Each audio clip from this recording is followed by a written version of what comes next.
नमस्कार, देश न्यूज का खास कार्यक्रम मंथन देख रहे हैं आप। मैं हूं आपके साथ ऋषिका गुप्ता। आज हम मंथन में चर्चा करेंगे देश में संविधान पर चल रही सियासी लड़ाई पर। केंद्र सरकार ने 25 जून को संविधान हत्या दिवस घोषित कर दिया है। गृह मंत्री अमित शाह ने शुक्रवार 12 जुलाई यानी आज सोशल मीडिया पर पोस्ट कर इसकी जानकारी दी है। सरकार ने इसका नोटिफिकेशन भी जारी किया।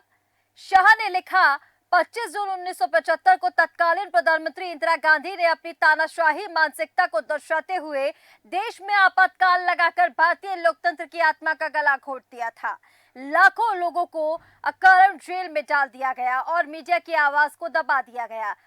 पीएम ने इसे काला दौर बताया, जहां कांग्रेस बोली एक और सुर्खियां बटोरने वाली कवायद है ये।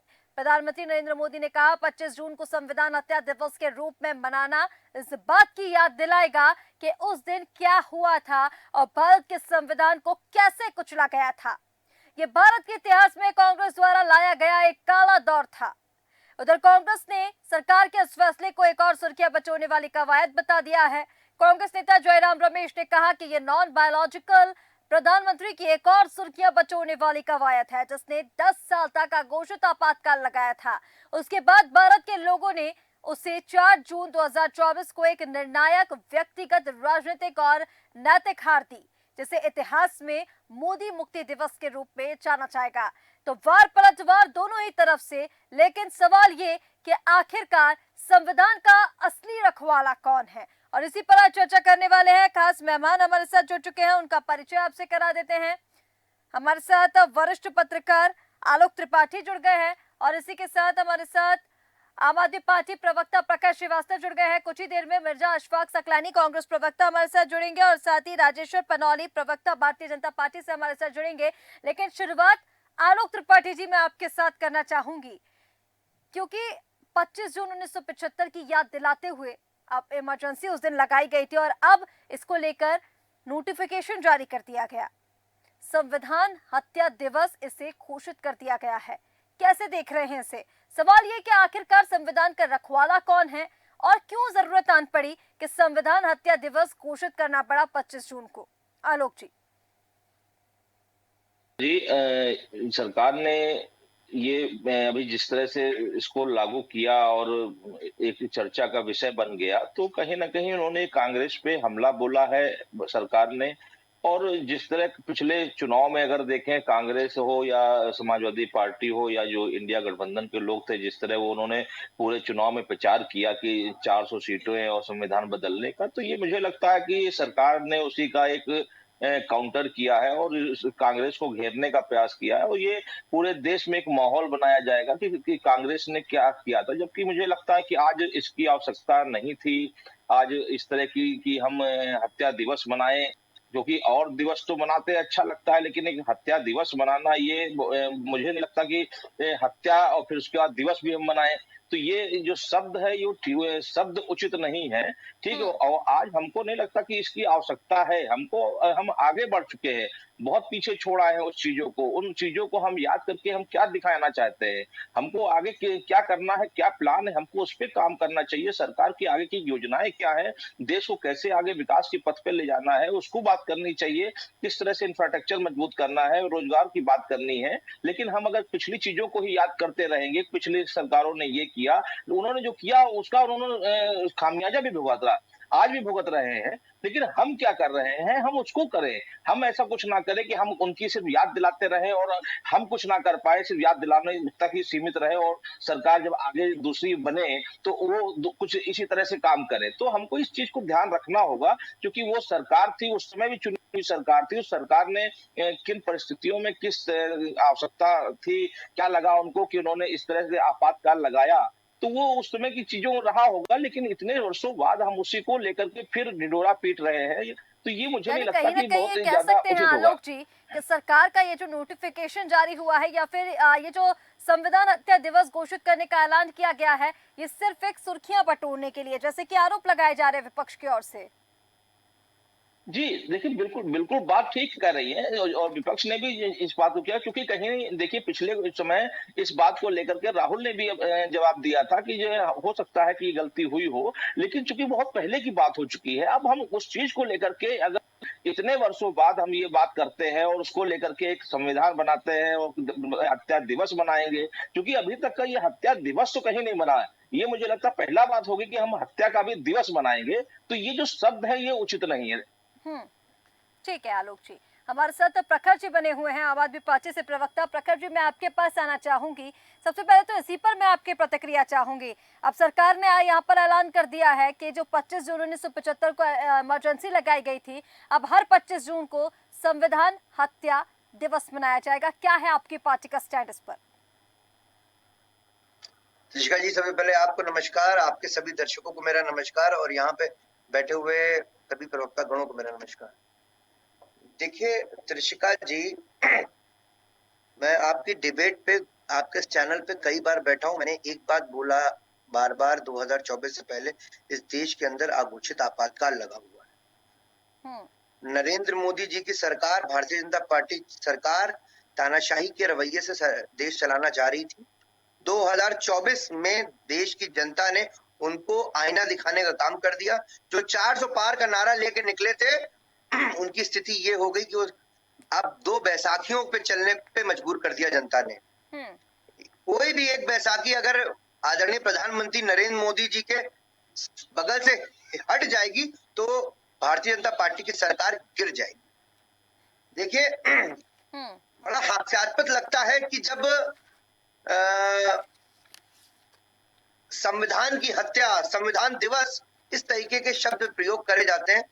अच्छा, मैं तो बहुत खुश हुआ ये सुनकर कि अब इंडिया गठबंधन के लोगों की वजह से मोदी जी संविधान संविधान कहना तो शुरू कर दिया। हम लोगों ने देखा, आपके दर्शकों ने भी देखा किस तरीके से संविधान की किताब को सर पे और माथे पे लगाने का काम कर। अच्छा, मुझे मालूम है कि भारतीय जनता पार्टी के किसी भी प्रवक्ता पर इतनी साहस नहीं है कि आपके जैसे देश न्यूज सम्मानित चैनल पर आकर और आप जैसी एंकर के सामने आकर कटाक्ष प्रवक्ताओं, विपक्षियों के कटाक्ष झेल पाए और आपके कटाक्ष झेल पाए।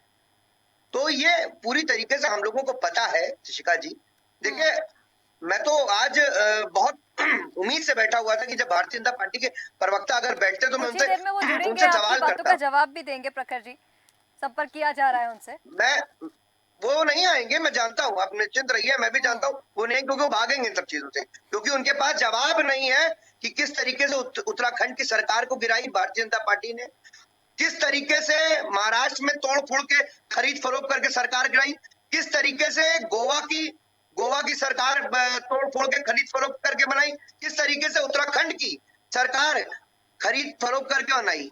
तो संविधान की हत्या तो भारतीय जनता पार्टी करती है।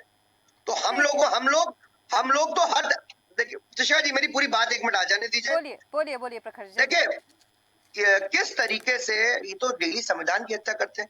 जब मणिपुर 2 साल से जल रहा होता है, किस तरीके से एक पूर्व सैनिक की बीवी को नंग अवस्था में परेड कराई जाती है, तब मोदी जी कुछ नहीं बोलते, तब वो संविधान की हत्या नहीं होती है। ऋषिका जी, हमारी नौजवान पहलवान बेटियों को जो हमारे लिए गोल्ड मेडल लेकर आती है, उनको जब दिल्ली की सड़कों पे रौंदा जाता है, तब संविधान की हत्या नहीं होती है। जब हमारे 750 किसान अन्नदाता, जब चाहे वो ठंडक पड़ रही हो, चाहे वो गर्मी पड़ रही हो, चाहे वो बारिश पड़ रही हो, जब उनको शहीद करा जाता है, जब उनका देहांत होता है, तब संविधान की हत्या नहीं होती है। किस तरीके से मेयर के चुनाव, चंडीगढ़ का मेयर का चुनाव, जिसने बहुत बड़ी चर्चा का सुर्खियां बटोरी थी, किस तरीके से चोरी करी थी मेयर के चुनाव में, तब संविधान की हत्या नहीं होती। ये भारतीय जनता पार्टी भारतीय झूठा पार्टी है। हम लोग जानते हैं और आपके दर्शक बहुत अच्छे से जानते हैं कि संविधान की हत्या कौन कर रहा है और संविधान का रक्षक कौन है। इंडिया गठबंधन मजबूत सम्मान करता है, संविधान को आगे भी करता रहेगा। लेकिन यहाँ पर जैसे कि प्रखर जी आप बोल रहे हैं, इंडिया गठबंधन संविधान का सम्मान करता है। अब देखिए, कांग्रेस ने पिछले दिनों या पिछले वर्षों, हम बीते, क्योंकि इतिहास की अगर हम यहाँ पर बात करें तो इमरजेंसी कांग्रेस ने लगाई थी, ठीक है, ये कड़वा सच है, इससे जुटलाया नहीं जा सकता। अब यहाँ पर अगर संविधान हत्या दिवस की घोषणा कर रहे हैं। हालांकि जैसे कि अभी आलोक जी ने भी कहा कि इस तरह के शब्द का उपयोग नहीं करना चाहिए संविधान को लेकर खासकर की, लेकिन कहीं ना कहीं एक सच्चाई तो है ये। तो इस पर आप कांग्रेस का किस तरह से साथ देंगे? देखिए, हमने संसद सत्र में भी ये चीजें देखी, जब संविधान की किताब लहराई गई विपक्ष की ओर से, और जब सत्ता पक्ष की ओर से आपातकाल को लेकर कांग्रेस को घेरा जा रहा था, तब आम आदमी पार्टी चुप बैठी हुई थी, समाजवादी पार्टी चुप बैठी हुई थी। तब कहाँ गया था इंडिया गठबंधन?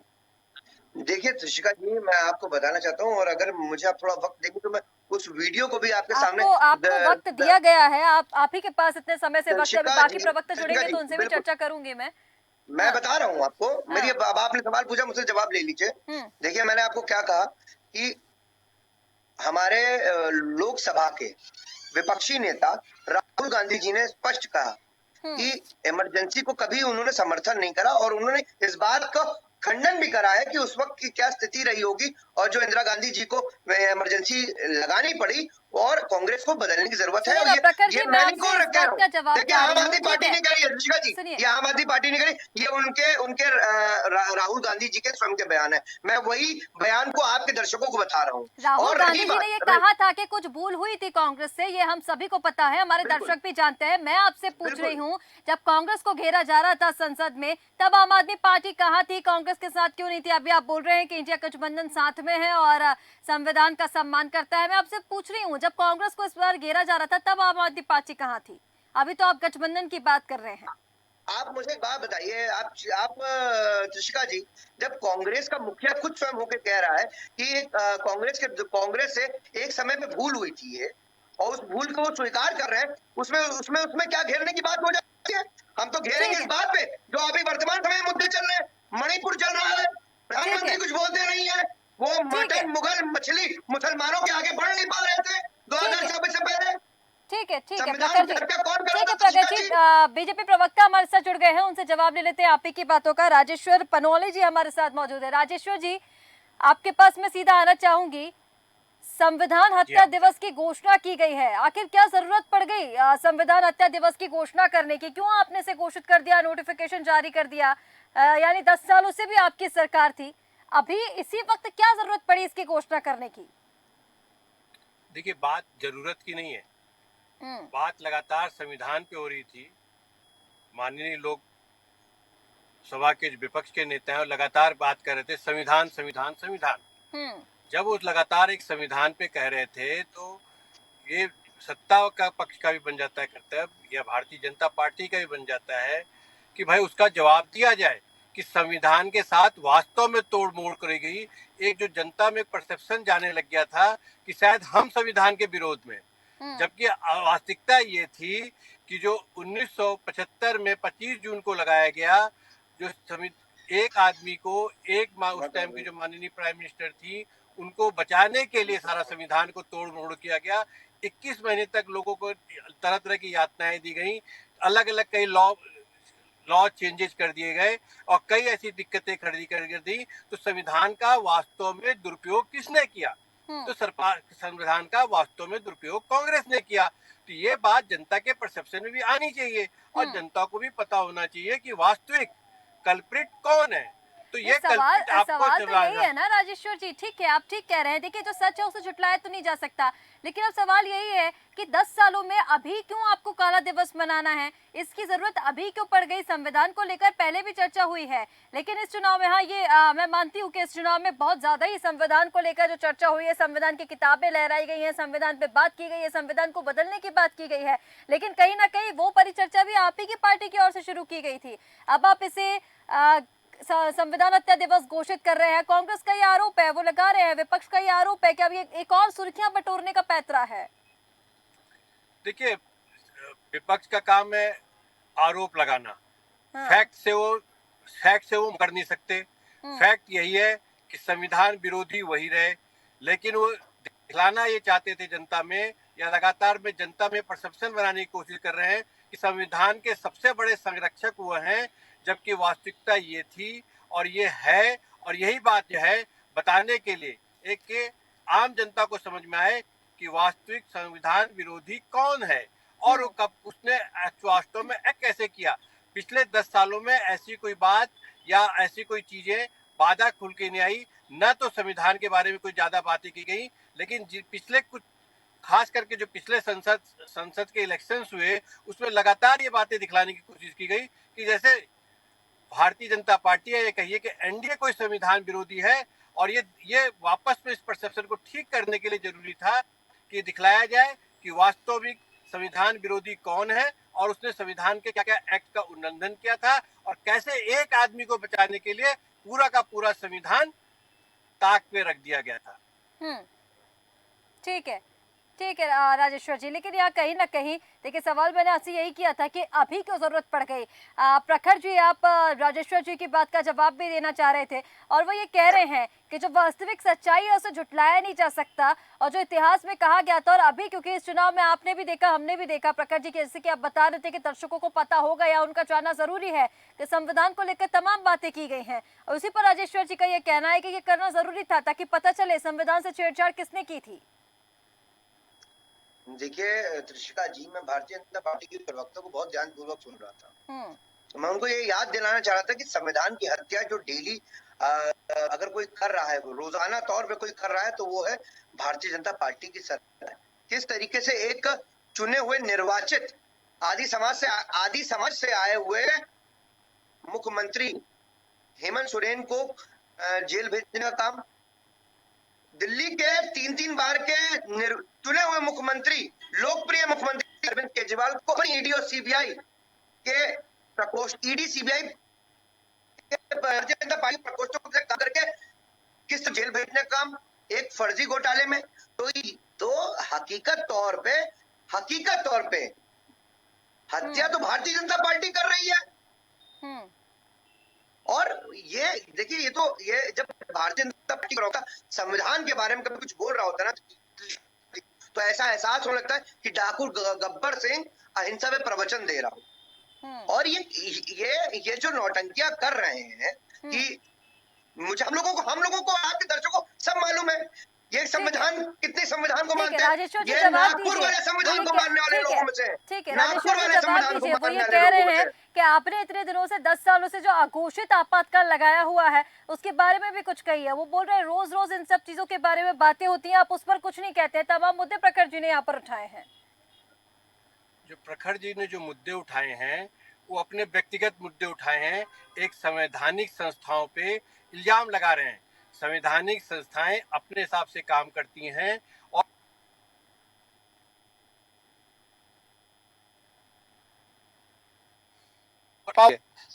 ये उंगलियां ये भारतीय जनता पार्टी के, क्या भारतीय जनता पार्टी की जो सरकार है या एनडीए सरकार है वो संस्था चलाती है। संस्थाएं इंडिपेंडेंट हैं, अपने आप काम करती हैं। ये उस दिन बड़ी खुशी मनाने लग जाते हैं जब संवैधानिक संस्थाएं किसी और वो काम करती हैं तो बड़ी खुशियां मनाते हैं कि जो हुआ भी ऐसा हुआ। लेकिन ये भूल जाते हैं कि इसी संवैधानिक संस्थाओं के बारे में इनकी पहले क्या राय थी और आज क्या राय है। संवैधानिक संस्थाएं इंडिपेंडेंट हैं, जिनका भी आप नाम लें, जो भी मुख्यमंत्री ने अगर कोई भ्रष्टाचार किया है उन्होंने उसके हिसाब से उसका काम किया है, कार्रवाई की गई है। तो अभी भी ऐसा कुछ किया गया है कि कोई किसी को कोई क्लीन चिट मिल गई, बेल मिल जाना आपको छोड़ देने का बराबर नहीं होता, नंबर एक बात। और नंबर दो बात, कन्विक्शन होगा कि नहीं होगा और कन्विक्शन के लिए क्या साक्ष्य है, क्या एविडेंस है, क्या चीज ऑन रिकॉर्ड है, ठीक है राजेश्वर जी, जवाब इस पर भी दीजिए। वो जो कह रहे हैं कि 10 साल से जो अघोषित आपातकाल लगाया हुआ है वो उसकी बात कर रहे हैं। जो भी सरकार के फैसले थे संसद सत्र में वो थोपे गए क्योंकि पूर्ण बहुमत में आप लोग थे। अब वो ये कह रहे हैं कि आप बैसाखी पर चल रहे हैं और जनता ने ये चीज दिखा दी है 4 जून को। नहीं, वो जो कह रहे हैं अजीत पवार कि पे हम भी बैसाखी पे सवाल ले लीजिएगा, अजीत पवार पे भी, हेमंत सोरेन पे भी ले लीजिएगा। जो भारतीय जनता पार्टी जो ईडी सीबीआई की जिन्होंने नॉर्म्स फॉलो अप नहीं करे, जो Bharatiya Janata party Narendra Modi washing powder का इस्तेमाल नहीं करा, उसके ऊपर कार्रवाई हुई है। देखिए जिन्होंने अपने उस पर अपनी सेल्फ इमेज पर जिसने मैनिपुलेट कर लिया, इन लोगों ने देखिए ये लोग नरेंद्र मोदी वॉशिंग पाउडर एक चला रहे हैं, जो उसका इस्तेमाल करेगा वो सारे पापों से दूर रहेगा। राजेश्वर जी इस पे बात नहीं करेंगे। ठीक है राजेश्वर जी, जल्दी से जवाब दीजिए, पास में जाऊंगी। देखिए अजीत पवार हो या कोई भी और हो, अगर उस पर कोई इल्जाम लगाया तो और अगर उस पर कोई कार्रवाई हुई तो किसने कार्रवाई करी? कार्रवाई बंद हो गई। सर, एक इंडिपेंडेंट एजेंसी काम कर रही है ना, और एक इंडिपेंडेंट एजेंसी को क्या फैक्ट पाए गए, क्या फैक्ट नहीं पाए गए, ये उसका विवेक है, ये उसके विवेक पे निर्भर करता है, ये उसके विवेक पे सारी चीजें डिपेंड करती हैं। उसके पास एविडेंस लीड करने लायक है कि नहीं है, एविडेंस अल्टीमेटली क्या रिजल्ट दे पाएंगे कि नहीं दे पाएंगे, वो सारी चीजों पे डिपेंड करता है। आप ठीक जो है। एक जनरल में परसेप्शन बनाने की कोशिश कर रहे हैं कि उनको वॉशिंग पाउडर से धोया गया या वॉशिंग पाउडर से नहीं धोया गया, जो कल्प्रिट है वो कल्प्रिट रहेगा और उसको किसी का वॉशिंग पाउडर नहीं काम आता। भारतीय जनता पार्टी या एनडीए की सरकार किसी वॉशिंग पाउडर से नहीं, इंडिपेंडेंट संस्थाओं के विवेक पर निर्भर करता है कि वो क्या काम करना चाहती है और कैसे काम करेगी और क्या एविडेंस होंगे। ठीक है राजेश्वर जी, ठीक है। आलोक त्रिपाठी जी, मैं आपके पास आना चाहूंगी। देखिए, आप राजेश्वर जी की बात भी सुन रहे थे, प्रखर जी की बात भी सुन रहे थे। अब राजेश्वर जी ने कहा कि इसकी जरूरत थी, जिस तरह से संविधान को लेकर बात की जा रही थी, तो उसे संविधान हत्या दिवस की घोषणा करना जरूरत थी। लेकिन मैं आपसे देखिए यही जानना चाहूंगी फिर से कि इस समय पर क्यों जरूरत पड़ी। विपक्ष ये आरोप लगा रहा है कि 4 जून को जनता ने जिस तरह से फैसला सुनाया है, कहीं ना कहीं अब उसे इतिहास में मोदी मुक्ति दिवस के नाम से जाना जाएगा। कांग्रेस नेता जयराम रमेश ने भी ये कहा है। तो अब आप इसे किस तरह से देख रहे हैं? वो ये कह रहे हैं कि इसकी जरूरत थी।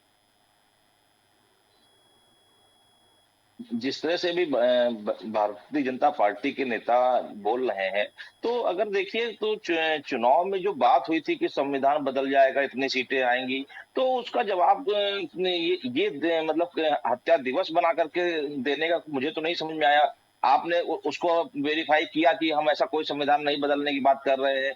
तमाम नेताओं ने चुनाव भर में ये बातें कई मंचों से कही, तो वो तो समझ में आता था। दूसरी चीज, जब हम आपातकाल दिवस मना ही रहे थे हमेशा के लिए, ये अभी कुछ दिन पहले मनाया भी गया था, तो फिर अब हत्या दिवस मनाने का क्या मतलब है? तो ये अगर इस तरह की परिपाटी शुरू होंगी तो मुझे लगता है कि कभी फिर भारतीय जनता पार्टी की सरकार जाएगी और या कोई और सरकार आएगी, कांग्रेस की सरकार आएगी, तो हो सकता है वो भी कुछ इसी तरह की भारतीय जनता पार्टी ने पिछले 10 वर्षों में काम किए हैं नोटबंदी को लेकर के, तो हो सकता है वो भी इस तरह के कोई दिवस मनाए। इससे देश का नहीं भला होने वाला। आप जनता से चुने हुए लोग हैं, ठीक है, उस समय चुनाव के दौरान बहुत सी बातें हुई, बहुत सी चीजें हुई, आप आपातकाल दिवस मना ही रहे हैं, अब उसको हत्या दिवस मनाएंगे, कल कुछ और दिवस, तो ये कोई राजनीतिक फायदे के लिए ठीक है, लेकिन अभी फिलहाल तो चुनाव नहीं हो रहा है कि आप इस तरह के उससे कुछ फायदा मिलने वाला हो। ऑलरेडी जिसको जो होना था वो हो चुका।